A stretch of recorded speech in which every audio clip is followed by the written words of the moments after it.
सुनाते बहुत ही प्यारा सा गान लगा है गीत का। स्वागत है भाभी के चैनल पर, बूंदे संगीत संगम पर भी।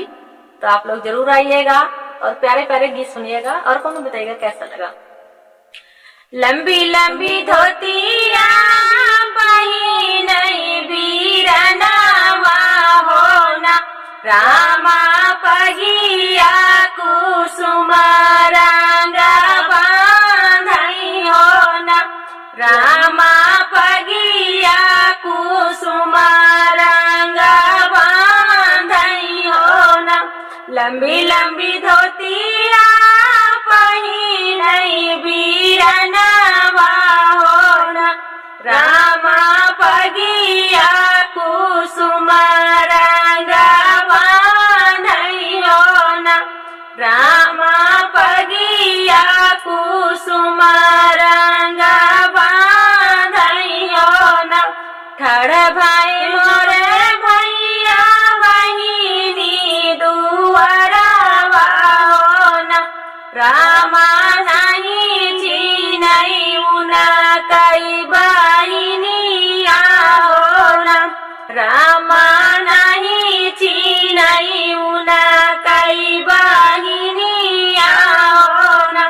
ठड़ भाई मोरे भैया बहिनी दुआरवा होना, रामा नहीं चिन्हई उना कई बहिनिया होना, रामा नहीं चिन्हई उना कई बहिनिया होना। सुनाहू सुनाहू सौजी कई देरिया होना, चेरिया देखिया वा भैया कई गठरिया होना, चेरिया देखिया वा भैया कई गठरिया होना। सुनाहू सुनाहू सासू जी कई चेरिया होना, चेरिया देखिया वा भैया कई गठरिया होना, चेरिया देखिया वा भैया कई गठरिया होना।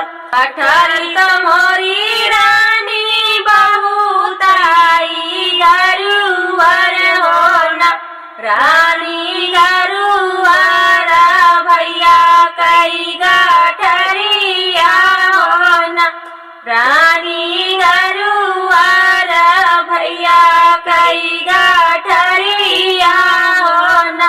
गठरी तमोरी रानी बहुताई गरुवर होना, रानी गरुवर भैया कई गठरिया होना। सुनाहू सुनाहू मोरी सासू कई चेरिया होना, चेरिया गंगा जी से पनिया ले आऊ तू होना, चेरिया गंगा जी से पनिया ले आऊ तू होना।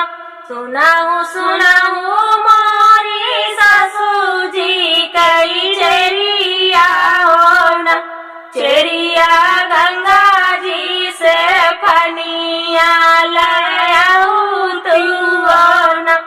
ननदी बीराना के हाथ गोड़ धोआऊ तू होना, गोड़वत धोऊ बहिनी सास ससुरा जी के ना। बहिनी हम तो अपने मैया कई दुलरवा होना, तो धोऊ बहिनी सास ससुरा होना। बहिनी हम तो अपने मैया कई दुलरवा होना, बहिनी हम तो अपने मैया कई दुलरवा होना।